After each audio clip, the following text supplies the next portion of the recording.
You buy one house, one tenant, one mortgage. That's the plan. Keep it simple. Keep it manageable. Dip your toe in before you commit to anything bigger. And on paper, that's exactly what a single rental property is. One asset, one income stream, one line item. Except it isn't. Not really. The moment you sign that closing paperwork, you haven't bought one property. You've bought a small, interconnected system with at least 6 moving parts, and every single one of them behaves like it's attached to the others.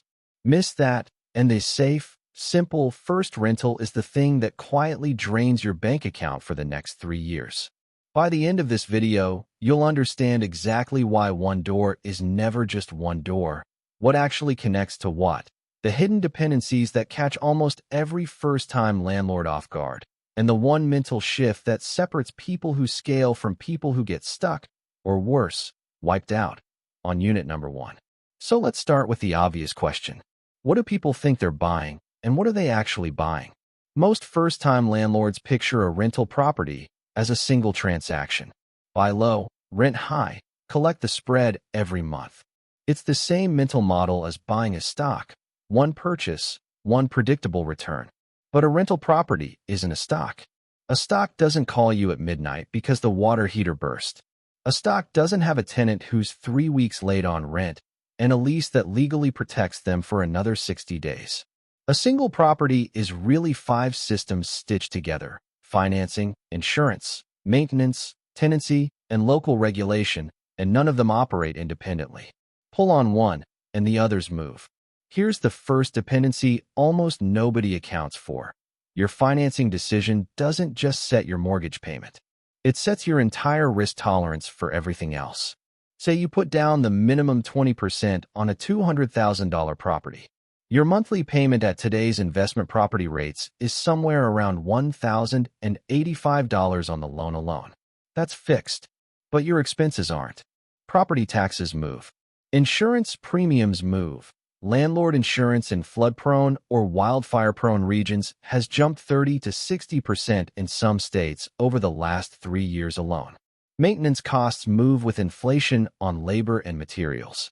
So the moment you lock in a thin margin between rent and mortgage, you've also locked in exactly how much shock the property can absorb before it goes negative. A property that clears $200 a month in year 1 isn't a $200 a month asset. It's a property with a $200 buffer against everything else in the system breaking at once. And things do break at once.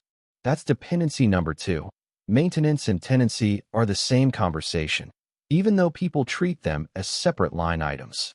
A property that needs a new roof isn't just a $12,000 expense. It's a property where showings get harder, where a good tenant might not renew, where insurance underwriters start asking questions at your next renewal. A tenant who leaves isn't just a vacancy. It's turnover costs, cleaning, marketing, screening, and every week that unit sits empty is a week where the mortgage still runs on autopilot whether or not anyone's paying you. People underwrite these as separate risks. They're not. They're the same risk wearing different clothes. Then there's the regulation layer. And this is the one that blindsides even experienced buyers. You're not just buying a house. You're buying whatever your city, county, and state decide landlord-tenant law looks like for the next 10, 20, 30 years.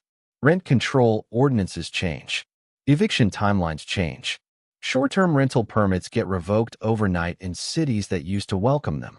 A property that made perfect sense under 2019 zoning rules can become a completely different investment under 2025 rules. Same walls, same tenant, same rent roll, radically different legal exposure. You didn't just buy a building. You bought a relationship with a local government that can rewrite the terms without asking you. So here's where it gets interesting. Because if a single property is really a bundle of interconnected risks, then the property itself is almost the least important decision you make. The real decision is how much slack you build into the system around it. Think about 2 buyers, side by side, buying the exact same $200,000 house. Buyer 1 puts 20% down, takes the lowest monthly payment they can find, and keeps zero cash reserve because the rent covers the mortgage.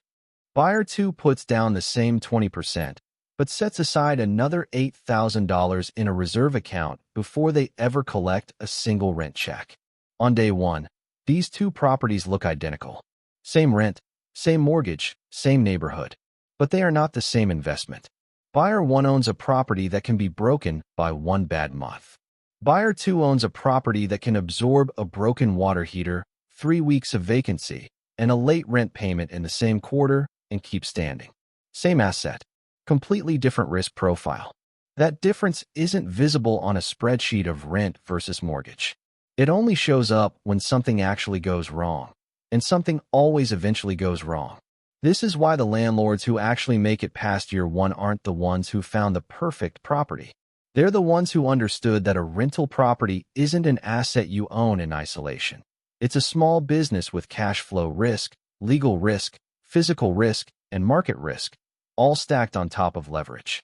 Leverage is the multiplier that makes this whole conversation matter in the first place. If you buy that $200,000 house in cash, a bad year costs you a bad year. If you buy it with 80% leverage, a bad year can cost you the property, your credit, and your ability to buy the next one, because that mortgage doesn't care why the rent didn't come in. It just wants its payment. Look at how this plays out in the real world. Investors who bought single rental properties between 2020 and 2021 at the bottom of interest rates, with thin margins and no reserves, hit a wall in 2023 the moment they needed to refinance or the moment a major repair came due. The property itself hadn't changed.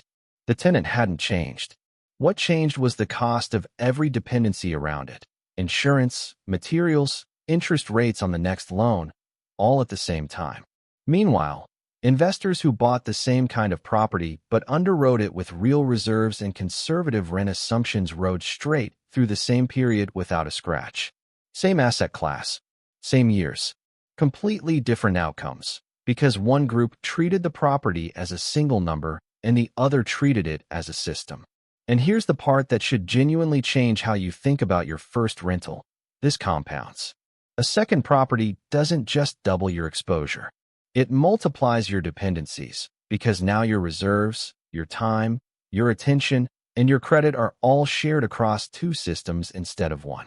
A roof failure on property 1 can drain the reserve you were counting on for property 2's vacancy. A slow eviction on one unit can eat the cash flow that was supposed to fund the next down payment. This is exactly why serious operators run their numbers backward. They decide what buffer the whole portfolio needs before they ever look at a new listing, because the portfolio is one interconnected organism, not 5 unrelated bank accounts. So what does this actually mean for you if you're standing at the edge of buying that first rental? It means the question isn't, does this property cash flow? That's the beginner's question, and it's not wrong. It's just incomplete. The real question is, what does this property need from me when 3 things go wrong in the same season?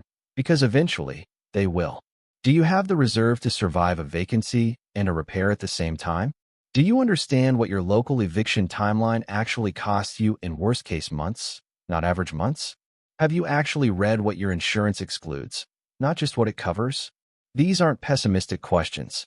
They're the exact questions that separate people who own one property for 30 years and build real wealth from people who own one property for 18 months and sell it at a loss to make the bleeding stop.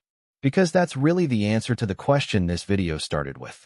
One rental property is never just one property, because the moment you buy it, you've bought a live connection between your cash, your credit, your local legal environment, and the physical condition of a 50-year-old roof, all moving together, all capable of pulling on each other at the worst possible time. The people who succeed at this aren't the ones who found a magic property with no risk. There's no such thing.